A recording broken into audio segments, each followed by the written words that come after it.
Você se lembra daquela história do George Floyd, de acordo com a imprensa americana e com a imprensa internacional, um homem negro, pai de família, que havia sido morto nas mãos de um policial branco maldoso?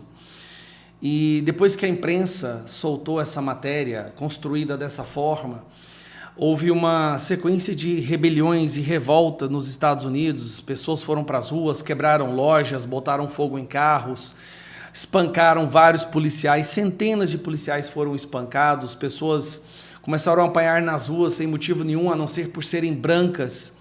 30 pessoas foram assassinadas nessas guerras, vários prédios foram destruídos, delegacias de polícia foram queimadas, igrejas queimadas. Tudo porque a imprensa havia noticiado que um homem negro havia sido morto por um policial branco e aquilo era racismo estrutural.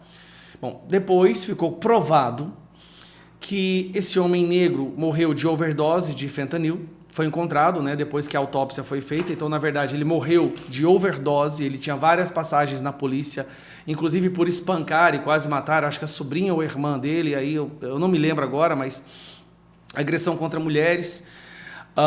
E a técnica de colocar o joelho no pescoço de um criminoso, de uma pessoa que parte para cima da polícia para agredir, é uma técnica ensinada em todas as polícias dos Estados Unidos, que é uma técnica de contenção para você poder colocar as algemas na pessoa. Bom, essa foi a reação da esquerda. Eles quase destruíram os Estados Unidos porque a imprensa havia publicado algo que era uma mentira, que aquilo era supremacia branca, racismo estrutural, o policial branco, e depois ficou tudo provado que não passava de uma mentira. Mas, se eu não me engano, o dano ficou em 2 trilhões de dólares. O dano de destruição, não vou nem falar, não tem como nem quantificar o dano das vidas perdidas. 30 pessoas foram assassinadas. Bom, a direita está passando por um nível de indignação muito parecido com o que a esquerda foi fabricada, foi manipulada a sentir pela extrema imprensa, pela imprensa radical. E qual foi a reação da direita? Vamos olhar agora quantos prédios foram destruídos, quantos carros, quantos policiais, quantas vidas foram assassinadas, porque um dos maiores ícones e uma das pessoas mais admiradas pela direita e pelos conservadores nos Estados Unidos foi brutalmente assassinado na frente da sua família, na frente de milhares de pessoas por um covarde vagabundo. Então vamos lá, vamos analisar qual foi a reação da direita. Tá aqui, ó.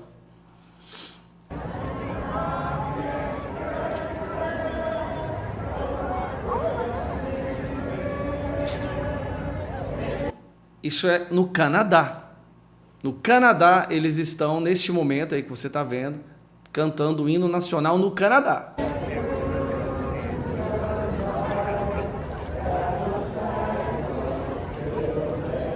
Tá, vamos pro próximo.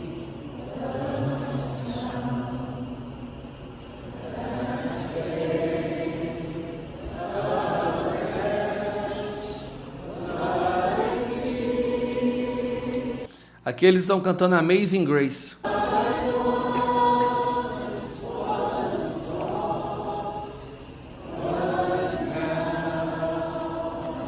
Só para ficar claro, esses são radicais, tá? A imprensa, a extrema imprensa e aquele doutrinador travestido de professor que está agora derretendo a cabeça do seu filho, ensina para as nossas crianças e para os nossos jovens que essas pessoas são radicais e que elas merecem morrer.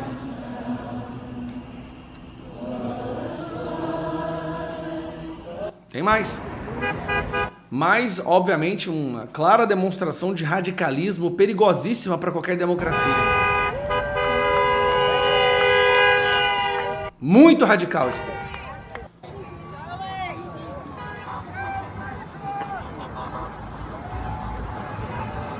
We are Tony!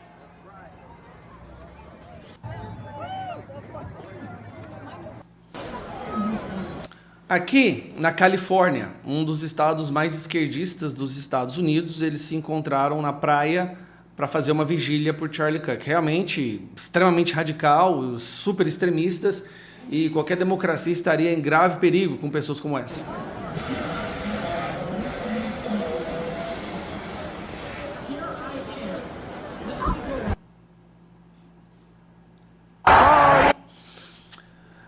Mais uma vez, radicais, extremistas depredando, botando fogo em prédios públicos e matando pessoas porque elas estão extremamente indignadas.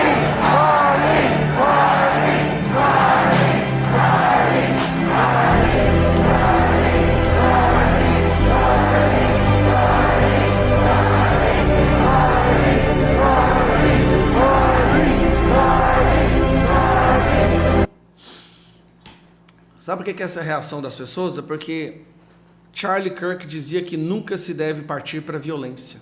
Não importa o que os violentos façam, você deve sempre orar por eles. Por isso que essa é a diferença entre a esquerda e a direita. Na minha opinião, nunca ficou tão fácil entender a diferença entre esquerda e direita com apenas uma imagem. Aqui, a esquerda. Aqui, a direita. Aqui os progressistas, o amor, a democracia, a pluralidade, a tolerância. Aqui, radicais, extremistas, pessoas extremamente perigosas que devem ser exterminadas. E aqui, para concluir, algumas imagens de quando foi a rebelião do George Floyd. O resultado da rebelião do George Floyd, como vocês podem ver, 30 pessoas assassinadas. E aqui, imagens de radicais ultradireita, como a imprensa gosta de falar, né? Radicais da ultradireita, aqui ó, você vê negros, você vê latinos, hispânicos, brancos, todos juntos, todos cristãos. Como essas pessoas são radicais. O mundo não consegue sobreviver com tanto radicalismo assim. Eu termino o vídeo aqui.